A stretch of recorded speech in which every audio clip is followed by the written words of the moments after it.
What separates a good anime from a great anime? Why do some animes stick with us long after we've watched it? Welcome to The Workshop.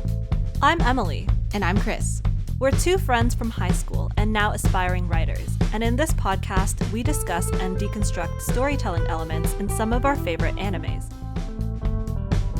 Before we start this episode, we want to just give a content warning that we will be discussing themes of suicide. It's going to be a recurring point of discussion because it's relevant to this show. So if you're sensitive to that topic, then you can maybe skip this episode.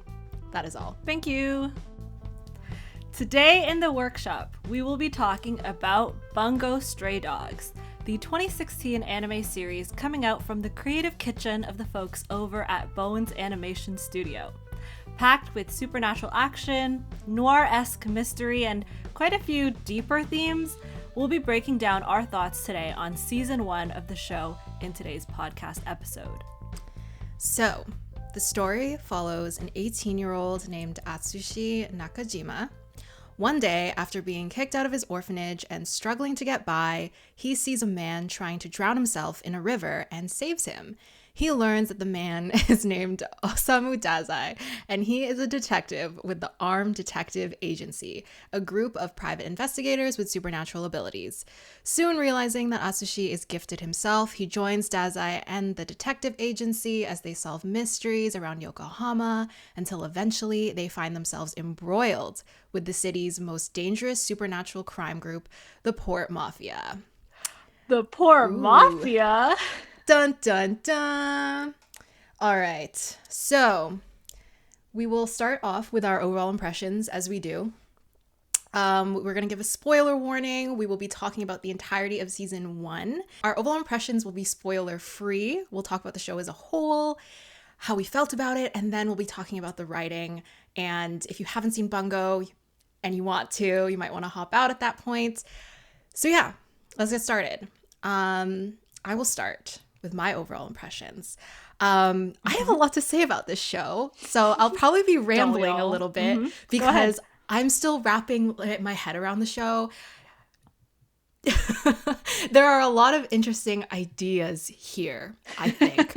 There's some areas where I felt the show lacked narratively, but we will get into that. I'll start with the things that I liked. The premise on paper, I like. I like the idea of reimagining the shtick of Bungo, if you somehow don't know, is the idea of reimagining these classic literature authors or the personas of these classic literature authors. That's very fun. I think classics and literature tend to have an air of elitism to them. So I think that anything that brings like classic work into the mainstream and into pop culture or reimagines it for a new generation, I like that kind of stuff. I thought that was really fun.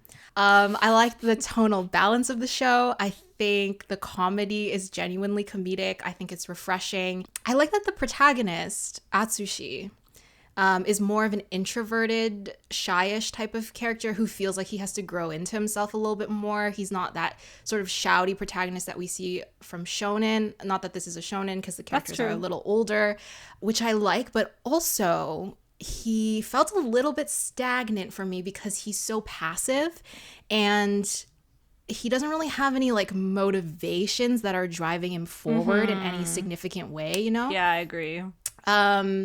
Which is not to say that passive characters are bad. And I know that this is only the first season, but I think there was room for a little bit more there. So I guess I'll start talking about the character writing, which is one of my gripes.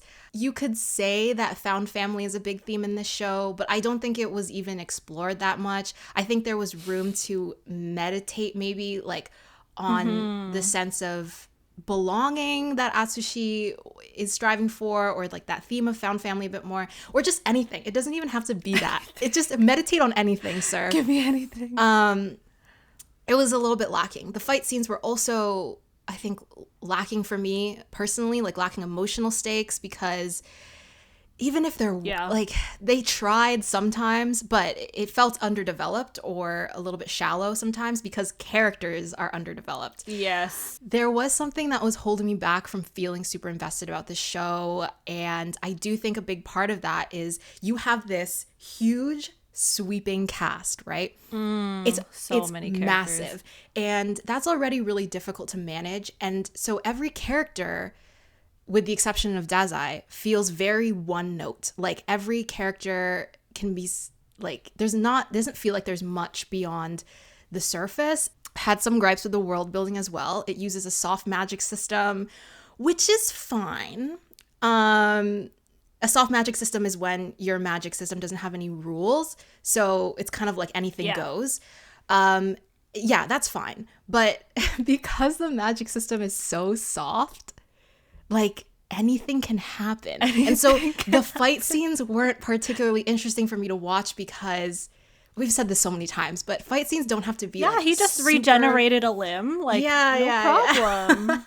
It's like, they don't have to be super galaxy brain, but they do need to push character growth sometimes in some ways. The last thing I'm going to say is I think that another missed opportunity with this show is that it's an urban fantasy, right? So it takes place in a contemporary society, our place, our time. And you have a society where you have supernatural people and non-supernatural people. You have people who have powers and people who don't. And the show doesn't really ever look into the nuances of what a society like that would actually look like. It feels like the story is happening in a vacuum, and it just focuses on the detective agency, the mafia, and the American, the guild, the other group. The Americans, And that's fine if your story wants to happen in a vacuum. I just think it's a missed opportunity to take your world building one step further. And I don't know. I know that is slightly subjective. It's important for me to say that I don't really consume urban fantasies. But when I do, I like urban fantasies that lean into the real world a little bit more and acknowledge it and make it a part of their story instead of completely ignoring it and just focusing just on the fantastical people. So like shows like BNHA or Jujutsu Kaisen, I think are really great urban fantasies because they make the real world a part of their story.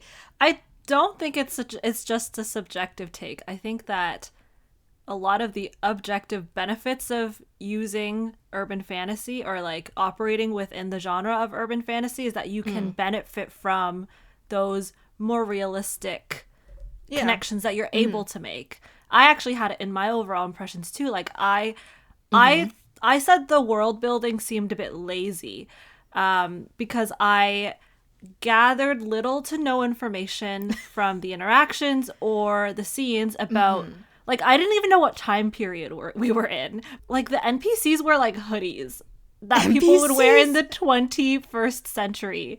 But the main characters wear like suspenders. I was very confused about that. And then also, I said, yeah, I would have loved to see more nuance with regards to maybe like the economical or like political dynamics between the various groups at the port. Like when they first introduced the mafia, the port mafia, I was like, wow, that's actually pretty cool. Like I would love to know more about that because there's so much to explore with like this rogue villainous group. But I will say that to this show's credit, I really enjoyed the show. I don't love it. But I enjoyed watching it. Like, I enjoyed turning it on, leaning back and be like, oh, cool. Yeah. Because there was never a dull moment. There was always some action going on or a mystery that they were trying to solve. But other than that, it just felt like the show didn't bring anything new or original to the table. Like, they had an ensemble cast, which was great. A lot of the characters were really cute. But a lot of the plot twists were also kind of predictable. A lot of the powers that they displayed were not that original. They were beautiful, though. I will say that this show is really, really well designed. I love the character designs. I just was so enamored with like how the characters looked. Even though the characters themselves were a little bit tropey. I'm willing to live with it, though, because they do have heartfelt moments and moments where they make me laugh. Yeah. Would they make me cry though? No. And I say that because I feel like a lot of the portrayal of their quote unquote meaningful moments or meaningful interactions, they're not given as much, as you said, meditation. They're not given a lot of weight or time to like marinate within the audience's mind. Yeah. And so later on in the show, when the stakes get higher and they really fall back on this deep emotional connection that the characters are supposed to have with each other, or at least that they say they have with each other, it doesn't feel too believable because, you know, throughout the course of the season... It's very fast-paced. Throughout the course of the season, their more emotional moments were kind of rushed. They felt rushed.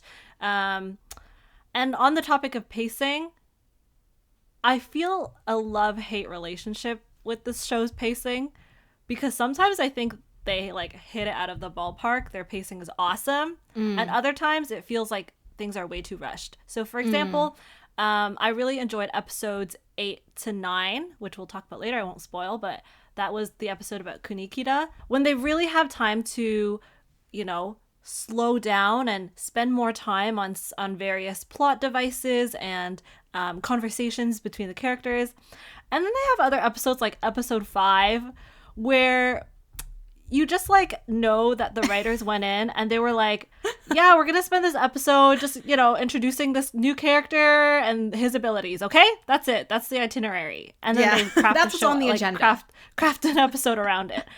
I will go back to saying that I enjoyed the show. I did. Yes, it was fun to watch. I did, but I did. And some people might just like, you know, just the flashiness of it, just the action, just on the surface level.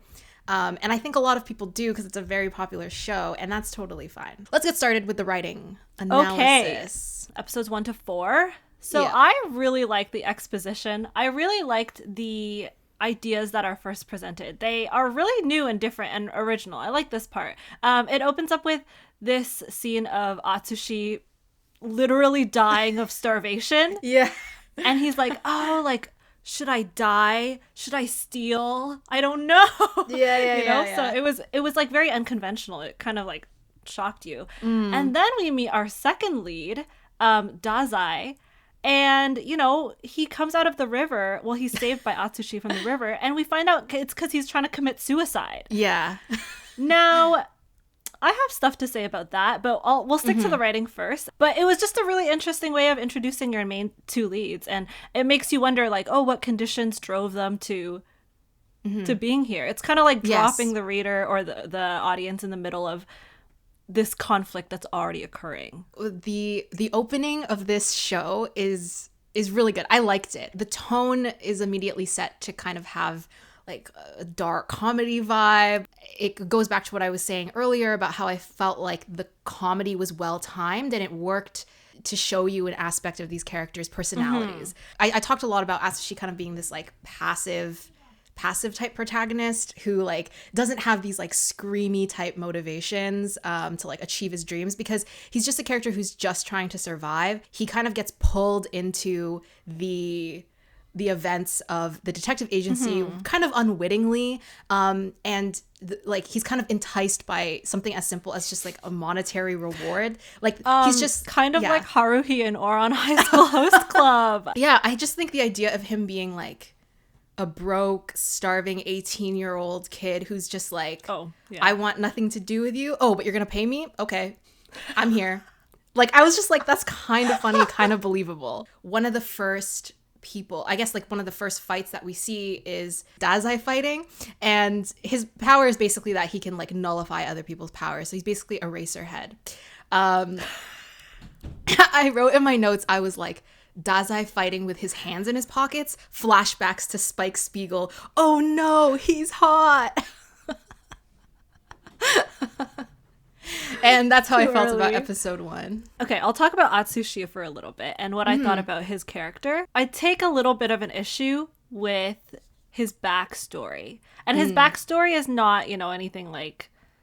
it's not anything that's revealed later on, but it's very much introduced at the very beginning of the show. But I think that the idea of the orphanage kicking him out for possessing a supernatural ability is a very large and looming subject that they don't really spend time fleshing out. Maybe they do in later seasons. Yeah. But I really thought that it had all of the shock factor and no substance. As we mentioned in our overall comments, we don't get any indication as to what other people, other than the supernatural characters, how they feel about gifted people, how they deal with gifted people. Yeah. Heck, even in the later episodes when there are massive crimes involved, like murder and bombings.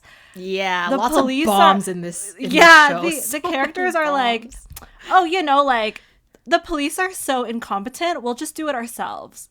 And it's like, okay, why do we even have police then? Like, exactly. If you're not even going to call the police. Why are you private investigators? I'll also go back to the idea of suicide and, having that be so intricately tied to Dazai's character. I thought it was a really interesting addition. And I was very confused at first because, as I said, it's another like shock factor kind of thing. But also, I feel like just on a more higher general level, it's a really big device in like traditional Japanese literature to explore double suicide, being so in love with somebody that and hating the world at the same time that you guys would almost like participate in this ritual of double suicide. For me, what I hope they do with his character is that they kind of go into the reasons of like, actually, why is he suicidal, and not just actually why and not just have it be this like quirky personality trait, but like there's something about like his experience, his past, that has him project this sort of flippant attitude towards death. Like, I think that is, and again, like, this is not going to be a criticism for this season because it's only one season. Maybe they go into who his character really is in later seasons. There's a lot you need to unpack there. So hopefully it's unpacked. In episode 3, we meet the first characters of the Port Mafia. So we're introduced to Akutagawa and Higuchi. Well, first of all, I really love the idea of the Port Mafia. I love stories about mafiosos. I don't know why. I think they're so like suave and like cool. Not real ones, but like in anime. Not real ones. I love this concept of the Port Mafia. Right. I think that this was the episode where I was like, whoa, like, am I watching Attack on Titan? Because I see blood everywhere. This show isn't going to be scared of showing blood, isn't going to be scared of killing off characters. At least I thought so. And then the characters somehow came back to life. So that was kind of disappointing, actually. But yes, same. They weren't afraid to, cut a few limbs off. I'm not a believer that you have to have gore. You have to have extreme amounts of violence to be a good show. Yeah. But I thought that this show needed something like that. It needed that punch to stick out. It starts off and the cast is like sitting in this like cafe and they're just talking, and the first conversation that they're having is this really lighthearted like guessing game where Dazai is explaining that like guess who, like what we used to do before we were private investigators, and then they sort of like as a joke are just like, no one has ever been able to guess what Dazai used to do. And it's just like a funny, casual conversation. But it also is like kind of an interesting plot device because it's comedic. Yeah. And in the back of your mind, it's like inviting mystery, but you're not thinking that much about it, right? And then the story moves forward. We are also meeting the villains for the first time. Like the flow of it was fine. We learn that Atsushi has a bounty on him that invites a lot of mystery as well, who's hunting him. And then at the end, we get this revelation that Dazai used to be a member of the mafia, and that's something that we as the audience are privy to, but the rest of the cast is not, I'm assuming. So I thought that was kind of nice because it's like, callbacks to the start of the episode where you thought that was just a casual scene. Actually, it was like sort of leading up to this moment where you're like, it was a good episode. We go into episode 4, we find out that Tanizaki and his sister, who we saw get like brutally murdered, are actually fine. Question mark? Yeah. Like, I'm so confused. I hate when shows they frame it so that no, I hate it. Yeah. And then it's just like, oh, actually we're actually just going to retract that statement. We only did it for shock value. A joke to but you? we don't want to actually pay the consequences of killing off these characters. So we're actually just gonna say that they were fine. So they're alive. Unfortunately. Which is like, why didn't you just kill them? It's not like they do anything anyway. I totally agree. Sorry, I sound so angry. I don't hate them or anything. I just think they're not doing anything, so you might as well kill them. Yeah. Oh, I thought that they revealed Dazai's character background too early. Like, even to the audience, even if the whole cast doesn't know yet, because Dazai, having watched the entirety of season 1 now, he is such a great character to have on the main cast. He's kind of like a constant presence that's been there the entire show, but he's still such an enigma by the end of the season, and that creates so much intrigue. It keeps viewers hooked, like they want to know more about him, and I bet that at the end, when we do find out more about him, the emotional payoff is going to be chef's kiss great. But like, I feel like they could have held on to that. Like, that was a great opportunity to reveal something about this enigma of a character and then reveal it slowly, later on during the season. But they revealed it, like, at the end of that same episode. So I was like, oh, too soon. That's why I was saying too soon. But otherwise, yeah, I really like Dazai as a character. I think that the writer definitely spent a lot of time etching out his character in particular.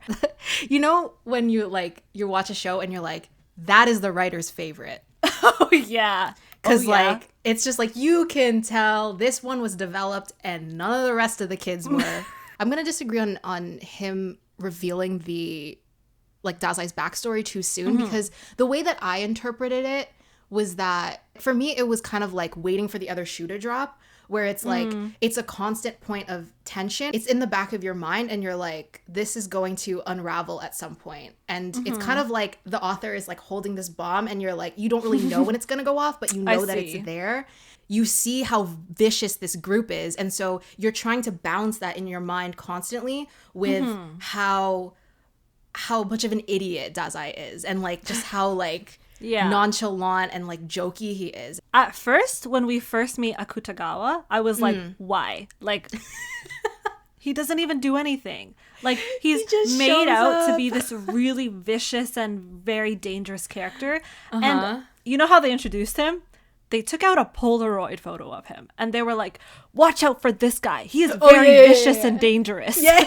And it's like, okay, thanks for just telling me that. In hindsight, I like that they revealed who he was and his nature at the beginning, because it wasn't like we have this big bad who is very unattainable, very far away and dissociated, that we kind of eventually get to know, but towards the end of the season. But instead, we get introduced to the big bad of the season at the very start. So, we get a little taste of his powers, a little taste of his motivations, so that by the time the finale, the boss fight rolls around, we have a little bit more background on who this character is. And, you know, now he's out for vengeance, because the last time he was here, he got sucker punched. So episode 5, yeah, so I'm in pain.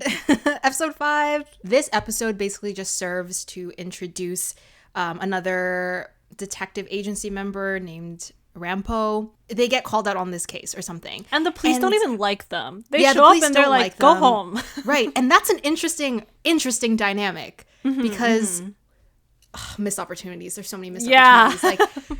Like, imagine exploring the dynamic of the police and law enforcement, like, butting heads with like the supernatural law enforcement. Like, hello, this could have been X-Files, but it wasn't. I thought it was like so funny how they introduce Rampo and it's like, oh, look, his ability is that when he puts on these glasses, he can just solve a crime. And I was like, if this is really his ability, then why does this city have any crime at all?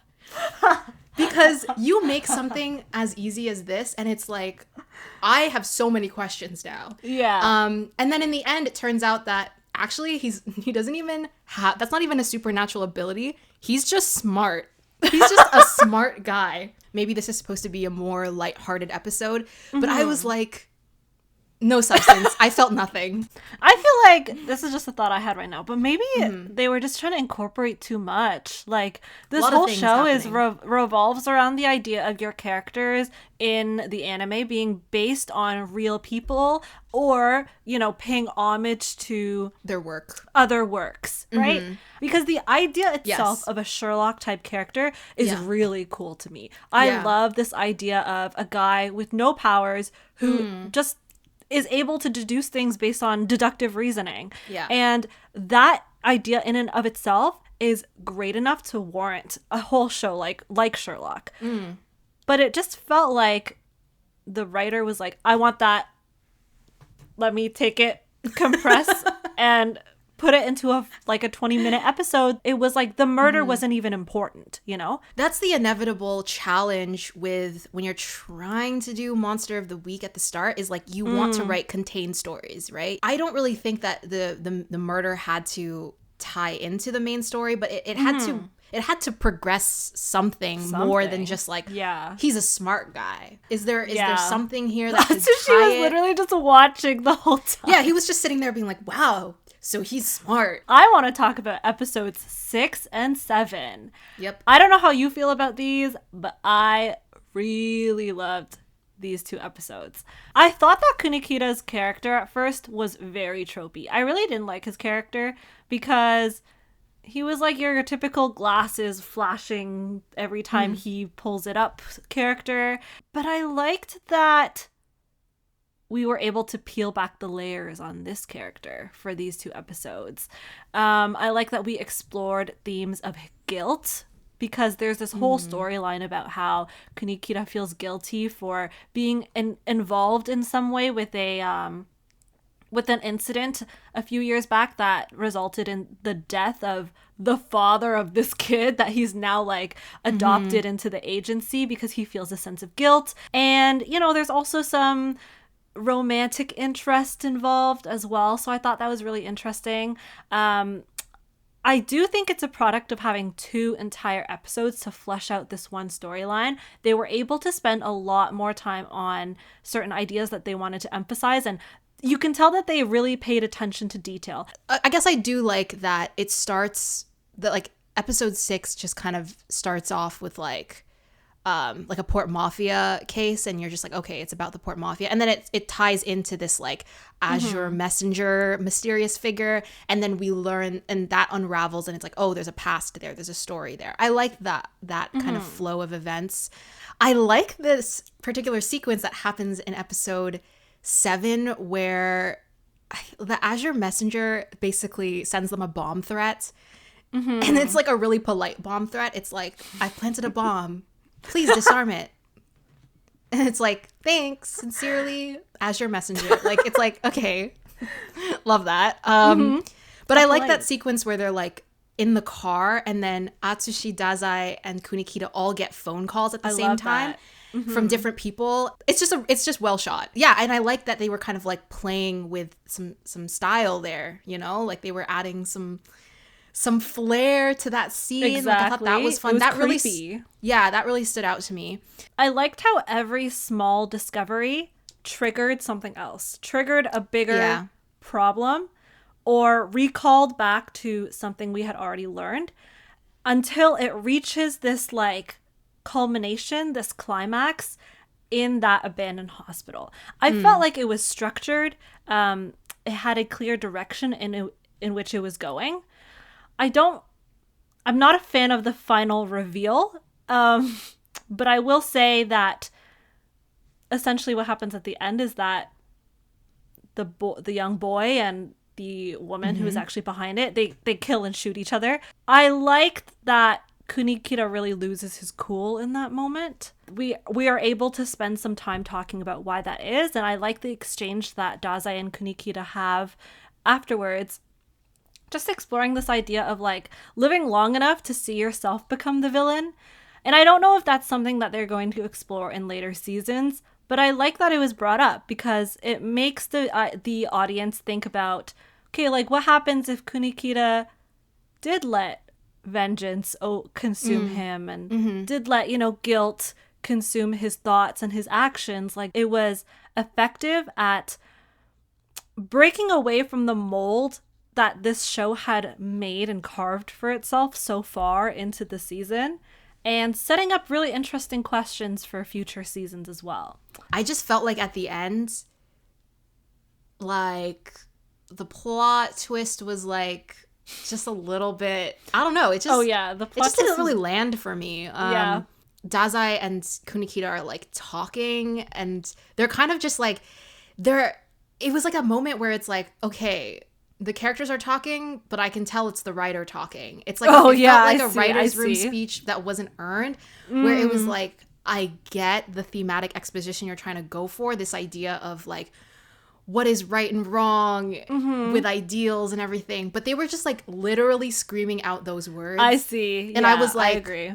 Where's the nuance? I can't find her. She's gone. I think it was at this point that I realized why the mysteries and the plot twists in this show don't do it for me. And it's because like they always introduce this character or this fact that seems really obviously out of place early on. Like they'll introduce it and you're like, why did they tell me that? And then it becomes the main crux of the plot twist, I don't have any substantive advice to give. I just know that it doesn't work, and it doesn't catch me off guard. It doesn't have the shock factor. Let's go to episode 8 to 10. Episode 8 starts with Dazai getting kidnapped, and we don't see him until like the end of the episode. In the meantime, we are spending time with Atsushi and another, like the doctor that works at the agency, right? Yosano. She like ropes him into a shopping trip. They go onto a train, and there's a bomb. Lo and behold, that's the third bomb in one season. We're also introduced to a girl named Kyoka. Right. This is where that Kyoka looks sick. Like her her character design is cool. So cool. Yeah, there's an aspect of her character that's super brutal.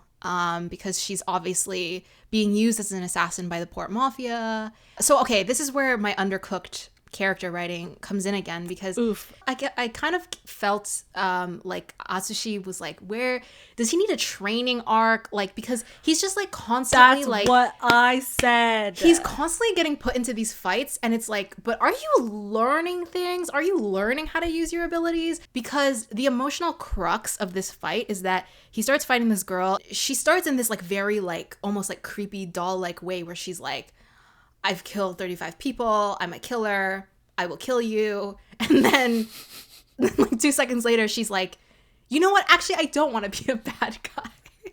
And then Atsushi like jumps out and saves her. It happened so quickly. It was so weak. He does have one moment where he's like kind of down on his knees, and he's like, oh, an idea just popped into my head. It's kind of stupid, but like, if I save the passengers on this train, it means I'm like, my life is worth it, And about the like protagonist development, I agree that in terms of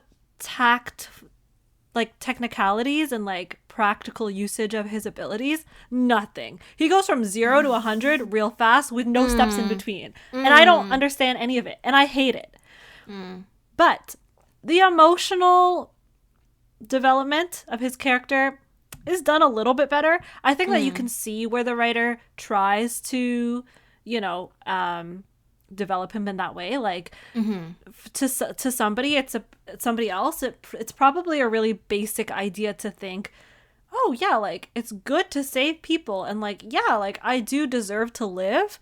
But to him, it's like, it makes sense that if he were to come from the depths of low self-esteem and like really truly feeling like he's worthless and like doesn't deserve to take up space on this planet, then that he would, decide in that moment that he has to do something, or else what has this all been for, you know? Right. So I can see the emotional connection that the author tries to make in this scenario.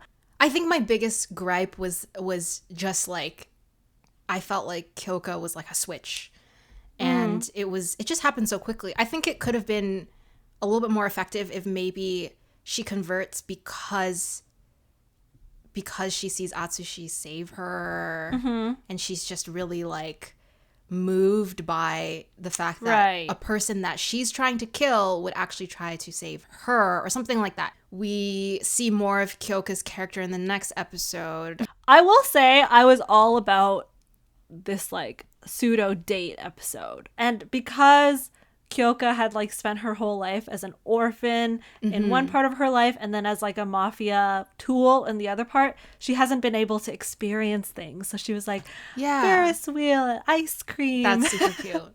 Yeah. I was dying. It's a bit tropey, but it was okay. So cute. It was so cute. I was all for it. I was like simping for this episode. Simping.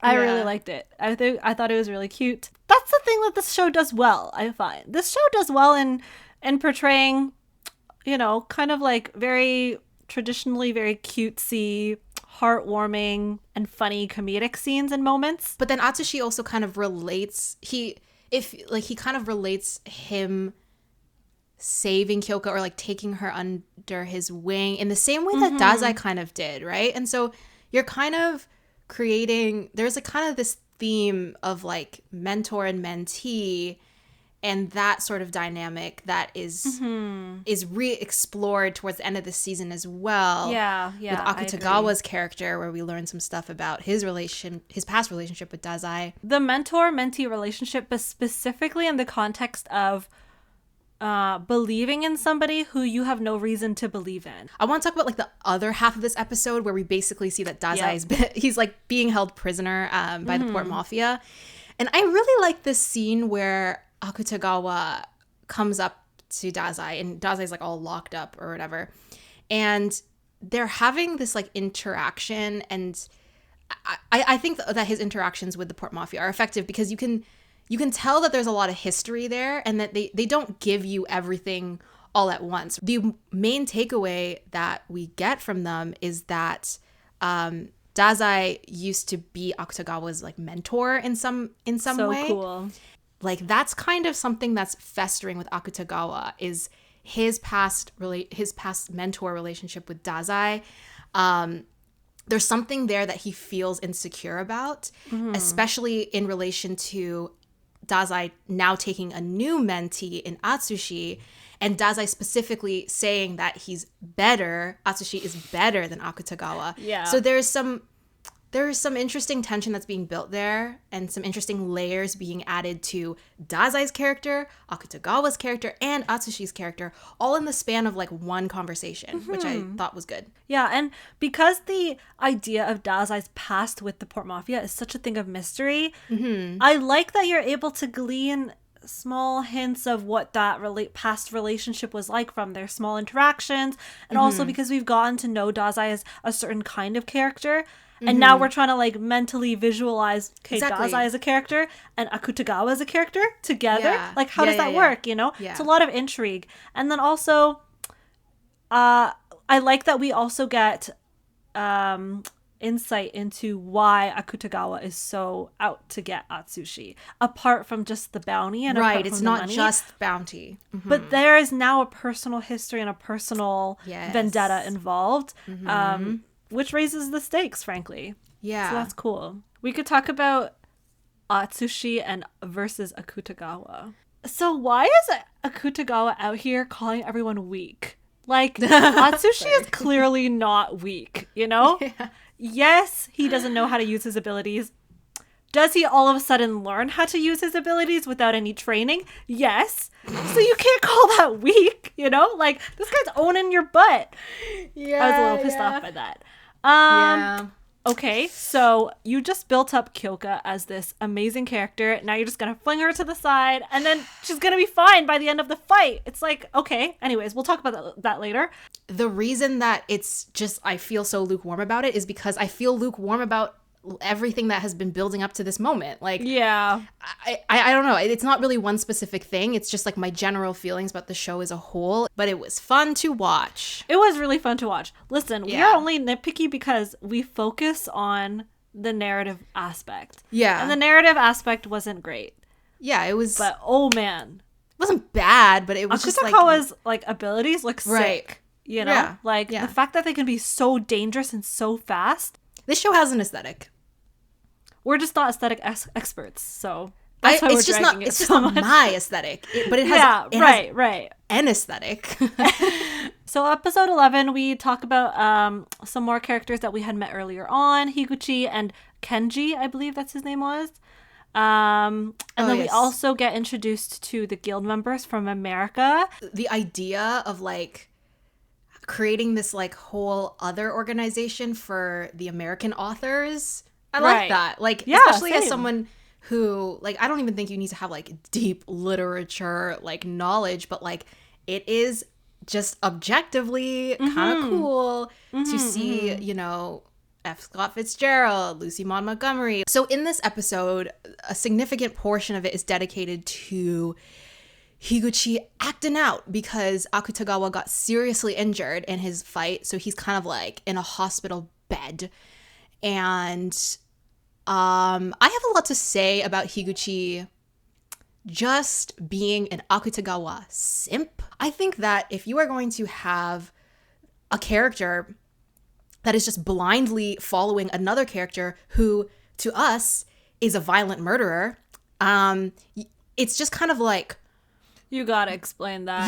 you gotta show your work. I need an explanation. You gotta show your work. They are clearly trying to get us to sympathize with the Port Mafia characters, which I like. Exactly. I do think it's actually such a lovely moment where Higuchi like comes into the room where Akutagawa was lying on the bed, and she like, up until this point, we see Akutagawa as just like a very like serious character, as a very solemn character who is just really rude to Higuchi sometimes, and like doesn't really violent. seem to notice her at all, or like care for how much she is like, Yeah. you know, would die for him and everything. But she comes in and he just kind of looks at her and says, "I'm sorry." And I was like, I literally wrote in my notes, wow, that's such a lovely moment. Imagine if we cared about them. It would be even lovelier.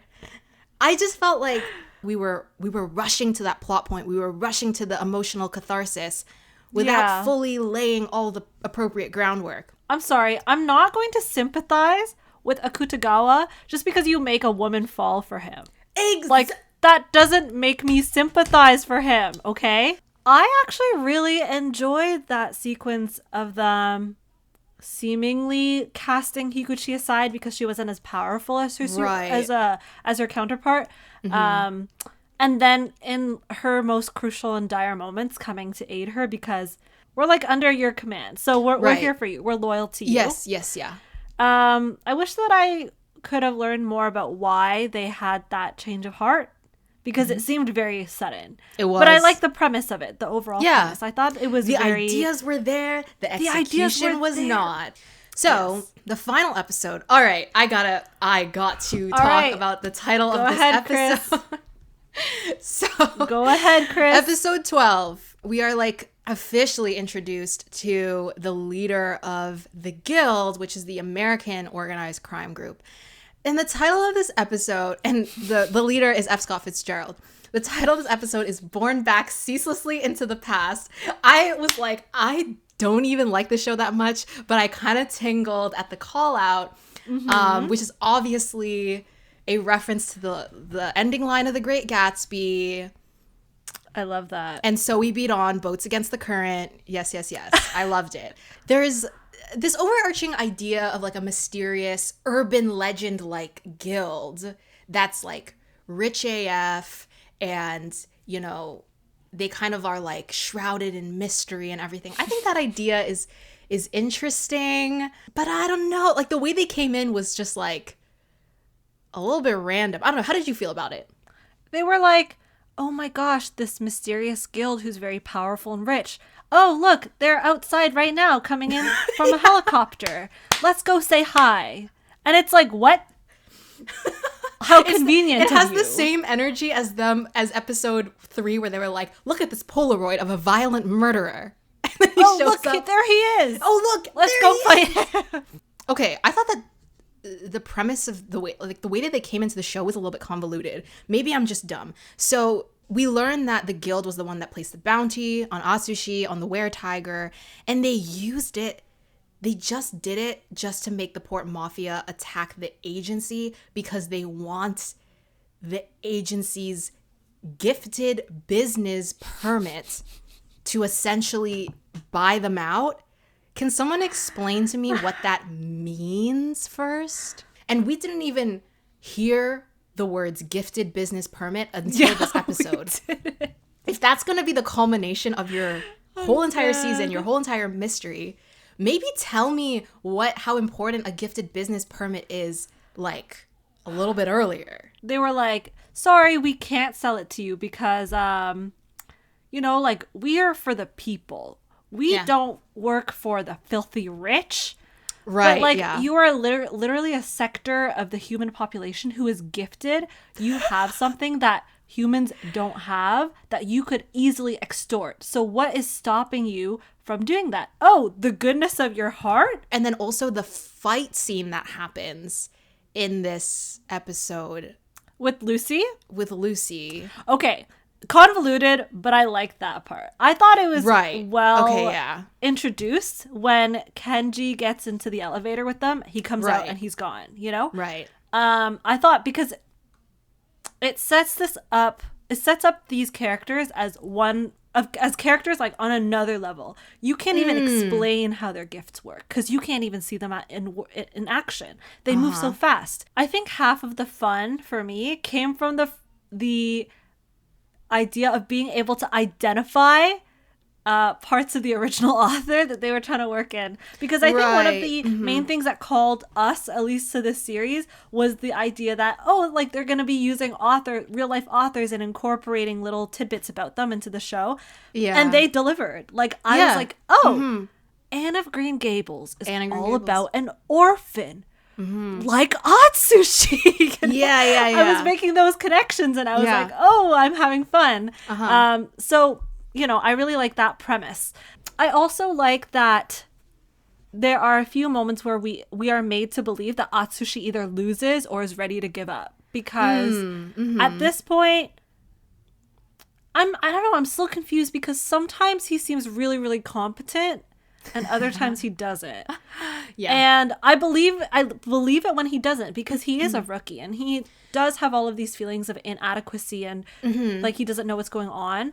So I like that they tap into that. I like that I like that this show tries to explore themes of how do you save somebody who isn't savable, even if you want to, right? Because Atsushi, during the fight, he doesn't think about how he's going to get out of the situation. It's not like he thinks about how he's going to win that much. He mostly thinks about how he can protect himself, the people in danger, and also Lucy. So he says to himself, like, if Dazai were here, Dazai would be able to, I don't know, come up with a solution that would help everybody. And that's what he wants to do. I can kind of understand, like, his feelings of feeling like he's surrounded by all of these vets, these like veterans all the time who are so experienced, who can really make something new out of a bad situation and be creative with their solutions. But he can't, and he recognizes that. He recognizes that he's like still a rookie. And so it requires like some extra encouragement, some wisdom there to help him. One thing that I did like about this is the way that it concludes and it kind of sets up the rest of the show, I guess. Like Port Mafia has killed one of the guild members who was supposedly an assassin. And so it kind of sets up like, okay, now the ball is rolling. You have all of these like organized crime groups that now kind of are having this like sort of open war. From a vibes perspective, I mean, they're there. I'm not going to say the vibes aren't there, but it was just like, everything was very surface level, in my opinion. Like, from a plotting perspective, you have all these interesting ideas, all these interesting entities, and the way that they're conflicting and overlapping, it doesn't feel like super engaging in that way that you expect like a mystery to just like grip you. There's more opportunity for redemption, you know? I'm willing to listen to what you have to say. I'm willing to hear you out, sir. I'm willing to let you finish your story.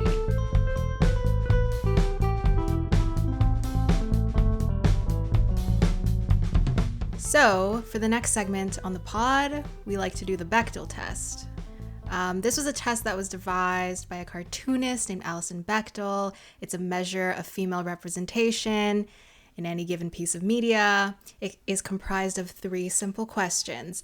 Number 1, are there at least 2 named female characters? Number 2, do they speak to each other? And number 3, do they speak to each other about something other than a male love interest? Let's discuss this. Are there 2 female characters? Yes. Yeah. I can name Yeah. 2. Yeah. It's a low bar. Do they speak to each other? Questionable. Honestly, questionable. I'm going to give this one a fail because no, and even if yes, I can't even tell you like one substantive conversation between 2 female really characters. can't. Okay, you know what? Let's start with maybe some of the characters that we don't feel as negatively about. Sure. So we'll start with Dr. Yasano, who is a member of the detective agency. Mm-hmm. What would you like to say about her? She's a doctor, you know. Women in STEM. Nothing that is done elsewhere in the show substantiates this like position of this show as being for women. She's there for that one episode, and she has her own little fight scene, but that's kind of it. She doesn't really push the plot forward in any significant way. And then in other areas or other scenes, she's seen as being like a very like over-sexualized doctor too. So I'm not even gonna give the doctor thing to her. Yeah. It's almost like it's cosplay, like it's a costume. Yeah. Yes. Anyways. All right. Next. Boy, do I have things to say about Miss Higuchi. All right, okay, I let's think talk she's about a real Higuchi. person. I think she was an actual writer, but we'll just talk about her character. If there was better female representation throughout the rest of the show, I wouldn't even nitpick this, but the fact that the female characters in the show are so weak, and the one that kind of has substance, it's like her arc is revolved around how much she simps and stands this one edgelord. I'm sorry if people like really like his character and he has some kind of character development that I don't know about, but as of right now, that's like all that there is like to her at the moment, and it kind of sucks that like that's just entirely like her arc is like how loyal she is to this guy, and there's no context to the loyalty really. Mm-hmm. And it sucks that the guy she's loyal to like physically abuses her. Yeah, let's that not even doesn't talk. help. Like you could at least let her simp for a good guy, but he's not even a good guy. Maybe he's a he violent could still murderer. Be a that's terrible a good murderer, exactly. But a good guy to her. Yeah.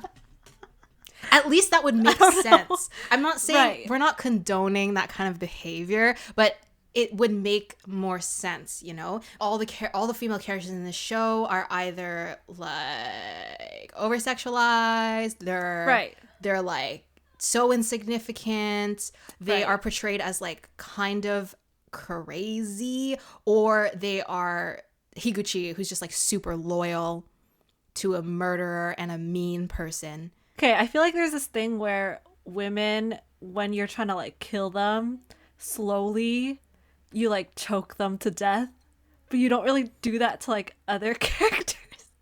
So when they were showing like Tanizaki slowly choking her to death in episode 2 or 3, I was like, this physically makes me sick. I'm not gonna look. The next person we can talk about is Kyoka. Yeah, we can talk about Kyoka.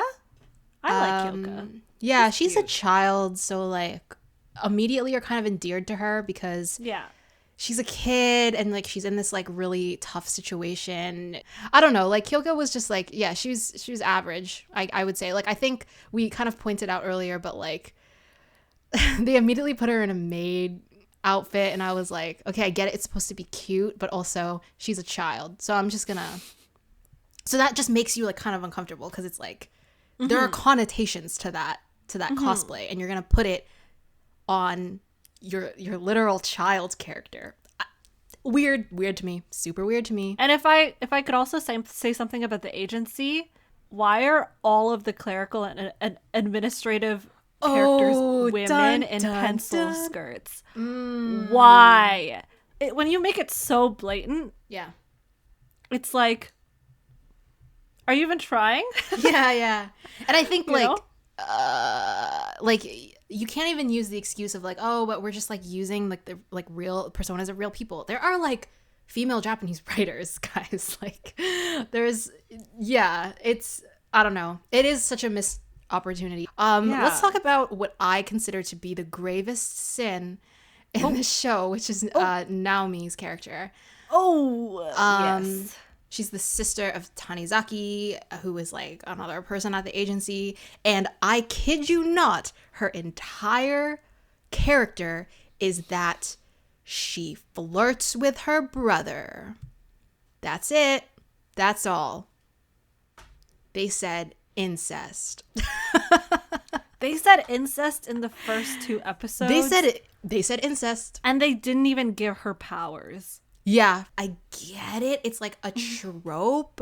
And there are just some anime who are going to like use it as like a comedic thing. I think it's stupid, but hey, I'm not going to kink shame people. And also, I think there's something to be said about the way that Tanizaki is like uncomfortable with the way that she is speaking and like acting and stuff. If you were to reverse that and it's like a man making those kinds of like dirty comments or implications to a female character, you would be immediately like, that guy is slimy, and it wouldn't be funny. But then you flip it and it's just like, oh, but since it's a girl to a guy, it's actually funny.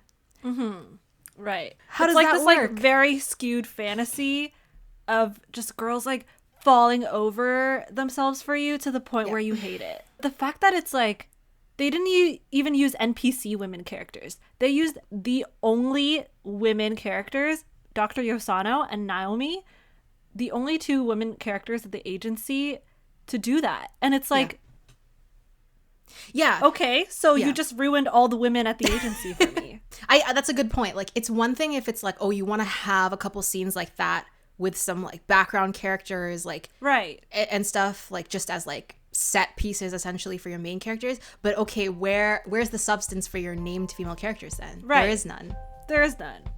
They just fall over Tanizaki, who's not even cute. Well, he's okay.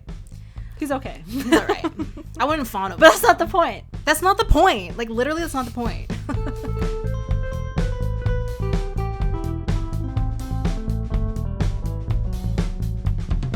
Okay, for our next segment, we've got a special segment coming up. So our next segment is called BTS Bungo Stray Dogs. Behind the scenes, Bungo Stray Dogs. Not to be confused with anything else out there. You know, just put that. Unless you want to see the cast as a Korean boy band. Which I do. I'm interested. Yeah. One of the greatest appeals of this show is that they developed a lot of their characters around real life novelist, authors. So today, Kris and I have each chosen a number of characters and their behind the scenes authors / writers to research. So what we're going to do is each one of us, we're going to go, back and forth, and we will each present a little trivia question about the character we've chosen to cover that we will pose to the other person. And then, we'll talk a little bit about each one. I had a lot of fun researching this. Same. So I'll start with Atsushi. A lot of fun. Okay. I'll start with Atsushi Nakajima, who is our main character. And I was really surprised, actually, because there wasn't a ton of information I could find about him. Okay, but I'll start with my trivia question. Okay, so ready. Guess which one of the following fact statements is true about the real Atsushi Nakajima. Are you ready? Mm-hmm. Okay. Number 1. Sorry, I'll use letters. A. Yes. He was born to a family of literary scholars. B. He spent 3 decades of his life as a school teacher in Beijing. Or C, Ooh. he was known for using tigers as a recurring theme and motif across many of his short stories. Guess which one is true? I know that from my research, a lot of Japanese authors had this strange obsession with Chinese literature. I'm going to go with the flashy one, C. I think it's C. Final answer? Mm-hmm. Okay. It is A. No, He was born to I a didn't family of think literary A. scholars. Yeah. I was like, Okay, oh, good number question C is going to formulation. distract her. I mean, nothing is like completely false. So A is true. He was born to, his father was a scholar of like classical Chinese literature, I believe. Oh, I and see. Interesting. he did not spend Oh, 3 decades of okay. his life as a teacher. He died very young, I think from pneumonia. And he was yeah. a school teacher, though, but he was a school teacher in Yokohama, which is probably why that's kind of the setting of the Aw. story. And yeah, the thing about tigers being a recurring theme and motif, that's straight up false. But I just That made was a good up. one. That was a really good one. But his, I think, most popular work was a piece called Sangetsuki, which translates to the tiger poet. And in the story, I guess the main character, Li Zhang, gives up his job to become a poet and falls into madness, later becoming a tiger. But yeah, there's not too much information on him. Okay. I guess maybe the mangaka was just, you know when you become enamored with like a smaller character, but he just did that like with the smaller character out of history, like the underdog, you want to like root for them, so you just make them the protagonist instead. Yeah. Okay, I'll start by talking about Ryunosuke Akutagawa. Okay. So here is my trivia question. All right, I'm ready. How did Akutagawa view women in his literary works? I have 4 options for you. So 4? A, Okay. yeah. A, innocent, benevolent, and kind-hearted, just like how he's always pictured his mother to be. B. B, vengeful, violent, and patronizing, like the female school teacher that once abused him in elementary school. Ooh, okay. C, dominating, aggressive, and deceitful, like the aunt that raised him in his mother's stead. So basically, by the way, his mom like abandoned him as a child because she had like a lot of mental illness problems. And D, elusive, mysterious, and disassociated, like the girls he used to chase in college. Ooh, I love the way you phrase these. Okay. You don't think it's innocent benevolent? Why did you not ask for that? I don't think it's innocent benevolent because all I have is to go off of the character. Right. And I Okay, feel like of that one course. just feels so left field. D is kind of calling to me right now. Right. So I think I'm going to go with D. D, elusive, mysterious, and disassociated, right? Yeah. That was a good guess because that would have been my first guess. That was but like the my answer instinct. is C, dominating, aggressive, and deceitful. Okay. Like the aunt that raised him. Okay. Akutagawa, he was largely regarded as the father of Japanese short story. He wrote probably over 150 short stories in his lifetime, in his very short lifetime. His second short story was called Rashomon, which is what is, used as the name of his power in the show. And Rashomon is based on a 12th century tale. It's kind of a strange tale and a little bit cynical. It's about a servant who is starving to death. And he finds himself outside of the gates of Rashomon in the ruined city of Kyoto. And all around him are like corpses. And he meets an old woman, and the woman is stealing hair from dead bodies. So he's like, oh, like, that's so disgusting of you. Like, how could you steal from people like that? So the woman goes on to say, like, I need to survive, so it's okay for me to steal hair because I'm making wigs out of them and I'm going to use them to, like, sustain me. Whoa. So he's like, oh, yeah, you think so? Well, then don't blame me for stealing your clothes because I need your clothes to sustain me. So he, like, assaults her, takes her clothes, and runs away. I see. So that's Rashomon. That is very interesting. Very dark. He had spent all this, like his entire life, being scared that he was going to have or develop his mother's the same mental illnesses that his mother was plagued with. And so he very much lived in fear his whole life, I guess you could say. Okay. So I will talk about Osamu Dazai. His real name is Shuji Tsushima. So I'll start with the trivia question. Which of the following is a correct description of Osamu's most famous work, No Longer Human? A, it follows the story of a troubled but good-hearted man and his new wife as he struggles with depression and addiction. B, it chronicles the life of a young man, the narrator, told in epistolary format. The man struggles with suicidal thoughts and addiction, and each letter is directed to a person in his life. Oh my gosh. Or C, it's told in the form of notebooks left behind by a man, the narrator, who struggles to be his truest self and instead projects a hollow, facetious facade. I think I'm going to go with A or B, A or B. What should be C? Oh, I'm so frustrated. I'm going to go with B. B? Mm-hmm. It's wrong, Okay. isn't it? It's C.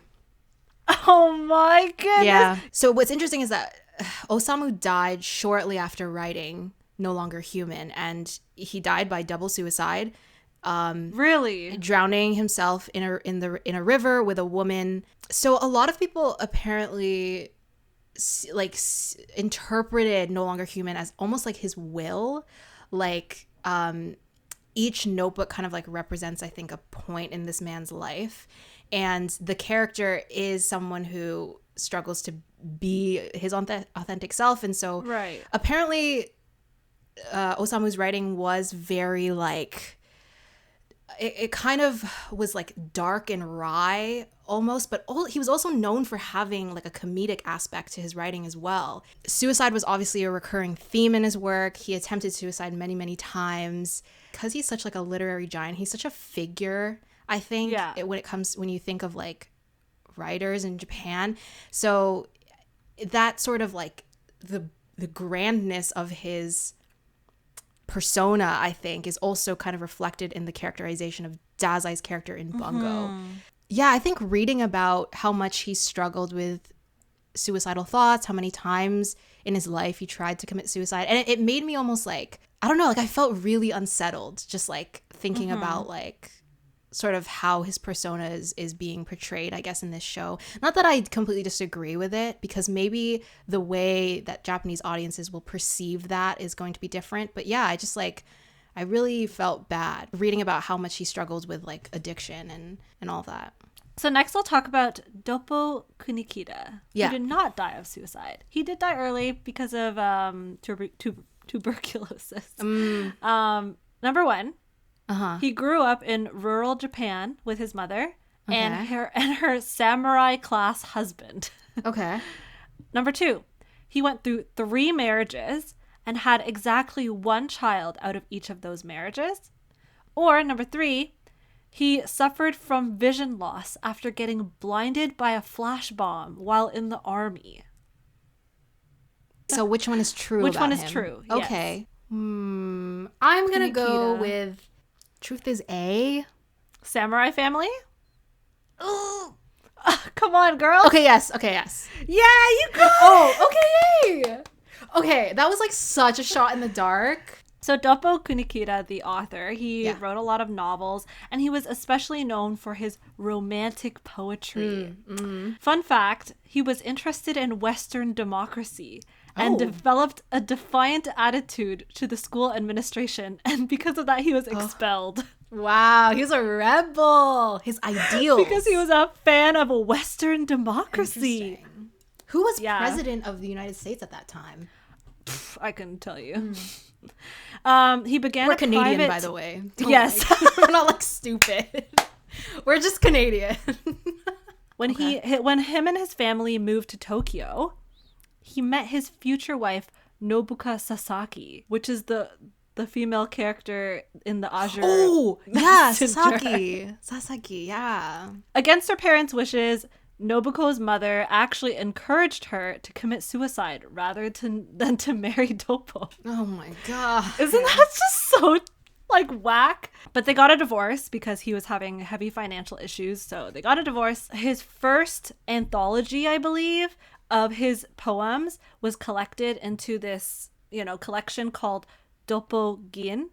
And And, you know, in the show, his ability's name is Right. Doppelgengaku. Right, So right. That's Yeah. probably where that comes from as well. Very interesting. I have one more person that I have prepared. Very excited about this one. So this is Fukuzawa Yukichi, who in Bungo plays the president of the agency. So guess which one of these works Fukuzawa Yukichi did not write. Okay. So is it A, Kokoro, a novel about the modernization of Japan from the Meiji period to the modern period, told through the perspective of a man and his teacher? B, an English-Japanese dictionary, which was published in 1860? Or C, an essay titled An Outline of a Theory of Civilization, which is an outline for a theory of civilization, where he argued that like his vision for civilization is about furthering knowledge and education. So one is a novel, one is a dictionary, and one is an influential essay. I believe he would have written the novel. Oh, frick. He would have written the... Why are you so nervous? I'm so nervous. Do you want to know a little bit about him? Okay. So the real Fukuzawa Yukichi was born to a poor minor samurai family. And he's kind of known for advocating for reform in Japan. He was a big advocate for pushing towards modernization. And because of that, he is considered to be one of the founders of modern Japan. He famously never took on positions of power, but he translated a lot of books to Japanese on arts and chemistry, on military and society. So he was kind of like a scholar, an intellectual. Yeah. What did he not write? Which one did he not write? That's the question. The novel? He didn't write the novel? Final answer? Yeah, it's the novel. It's the novel. Oh my god! You thought so long about that. He wrote a lot of essays and textbooks and that kind of stuff. So the novel though, that Kokoro, he was included. Yeah, the novel Kokoro is actually written by a writer named Soseki Natsume in 1914, and it is a real book, and it's considered to be one of the best-selling novels of all time, and it is a story that is about the transition of the modernization of Japan and right. And that, but yeah, he didn't write it. It was a different writer wrote it. I like how even this aspect of his of the real person being very humble, he never took on high positions of power in his life. We also kind of see that humility in the character of Fukuzawa in Bungo as well, where he has that conversation with Francis Fitzgerald. And he's all about I'm for the people. Right, exactly. Yeah. All right, my last dude is Junichiro Tanizaki. The question is, Naomi was ... A, the name of his first love with whom he fell for in elementary school. B, the sister of a friend whom he met while traveling in China. C, the title of his first truly successful novel. Or D, the title of his first poetry anthology. Was he... Okay, I don't know why my gut is telling me that she was not a real person. Maybe I'm just making that up. Right. Frick. I'm gonna go with D. Final answer. You're going to go with the poet? Yeah. He was a novelist. Frick. Close. Frick. The title of his first truly successful novel, which was called Chijin no Ai, and I guess, but the English version is just Naomi. And it is a tragicomic exploration of class, sexual obsession, and cultural identity. Junichiro Tanizaki is highly regarded as being probably the most popular novelist, maybe aside from Natsuma Sosuke, Sosuke, sorry.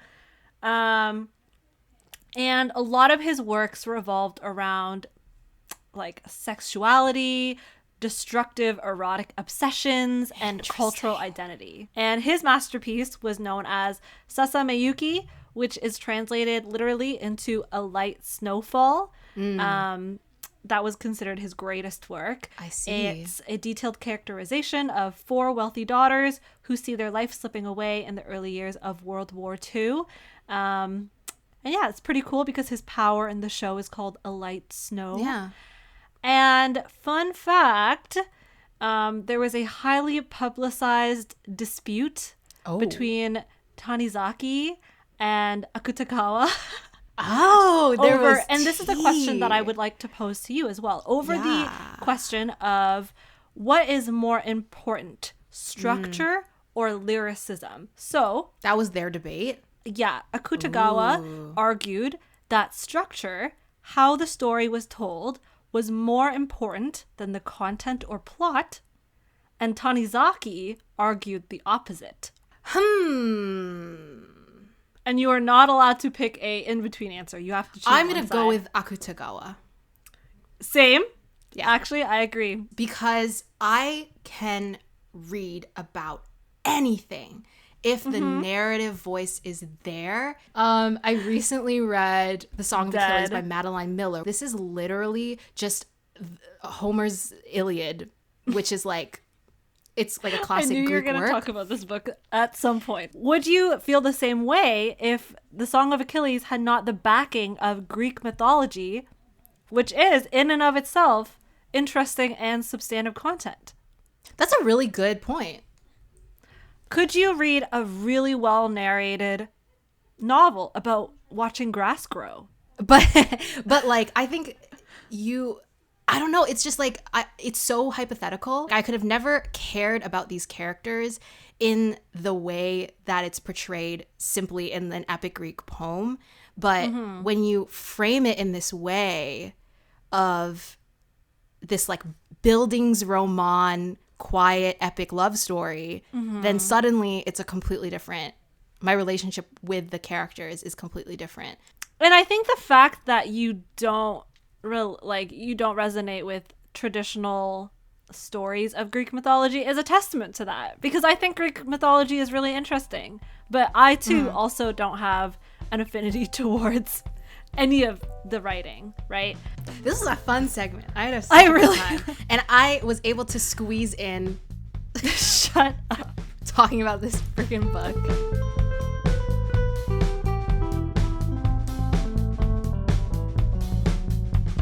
All right, now it is time for Dumpster Fire. This is the part of the show where we could just say whatever we want about anything we want, anything that wasn't brought up previously in the earlier parts of the episode.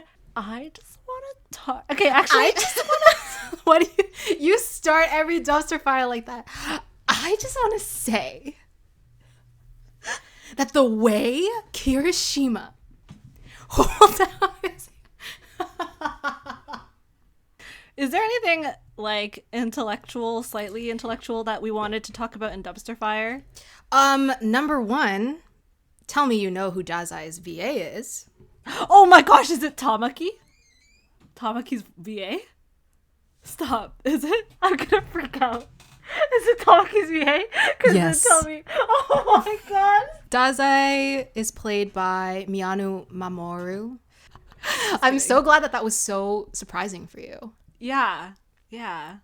Thank you. I do think that his performance as Dazai is really great. Like, I do think he really sells the role of Dazai very well. He's able to, like, show, like, these different facets of Dazai's character very well. You can really tell who is the favorite character of the production team and of the mangaka, and which character got all the budget.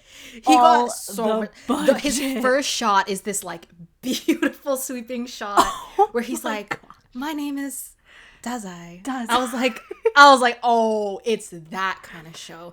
Also, yeah, I just think that Atsushi's eyes are so beautiful. If you are mans and you have purple yellow eyes, can you hit me up? Yeah, slide into her DMs. Yeah, because I'm all about purple eyes. Oh, we should do our favorite characters. Yeah. So that's a fun segment that we can bring back. Oh, I need to think about this. We should guess each other's favorite characters. Should I guess first or? Yeah, you can guess first. Okay. As I was watching the show, I was like, This is an Emily character? Dazai is an Emily character. Oh. That's how I felt, to be honest. And I think it was the influence of Tamaki Suo. But I'm going to guess that one of your favorite characters is Dazai. Actually, he's not. Because dun. he seems really OP. Like, he seems like the most OP character in this whole show. Oh. So you don't like them OP? I don't. My second guess is Atsushi. Yeah. Okay, great. Because I'm really soft for, like, protagonists these days. My second is actually Akutagawa. Oh, I didn't even think of him. Because I think he looks sick. Like, I think his power is so cool. God. Yeah. He's, like, brutal, but I feel like I haven't picked a bad guy in a long time. Like, I haven't liked a bad guy in a long time. Yeah, that's why I didn't even think this about one to him. Because your track record is like, you don't like sunshine villains. and rainbows. Yeah. Yeah, but I'm really into, like, Atsushi's character design specifically. Mm-hmm. Yeah. Okay. I have like a main, like I have like a favorite and then I have like a secondary favorite.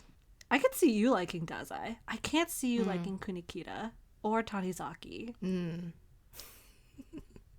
you like Rampo? Not really. You hate. Is that a rhetorical question? I'm sorry. I think you would like Dazai. Is that your final answer? My answer. Okay. I'll give you a half point. He's my second. He was like okay, nice. Let me try again for your okay, fine. For your first. She wouldn't pick F. Scott Fitzgerald, would she? Sorry. Would she do that to herself? This is a rhetorical question. So I'm not. Yeah, no. This is me talking to myself. Oh, do you like the president? Why would you be so keen on researching him? I feel like I'm at court. Why would you feel so keen on researching him? Why would you do that? Don't think about my track record. I'm not. I'm thinking about your essence as a person. Oh, God. I think it's gonna surprise you. But it's not the president, because he has no character development. You like character development. Unless you don't, all of a sudden. Don't overthink. Okay, do you want a hint? Is this gonna be too obvious? Yeah, I want a hint. It's in the detective agency. Kenji. You like Kenji? Kenji? That's your final answer? Yes. No, it's the president. Which one's your answer? It's the president. It is. It's Kenji. Sorry. Yeah, go. It's the president. I'm saying president. You're gonna beat yourself up. It's Atsushi. Yeah. I'm tough to guess. I have like the way that I speak of characters, I don't think you could ever guess. All right, we're ending the episode here. No! I'm depressed. Okay, I thought like maybe you'll pick him because I did spend a lot of time in the beginning talking about how despite the fact that he was passive, I liked his characterization. I was interested to see him grow. But despite that, I like Dazai's character writing the most in this. So it's confusing. But yeah. Yeah. Okay. Good. It's okay. I got one of your trivia questions right. I'll have that for myself. So we're good.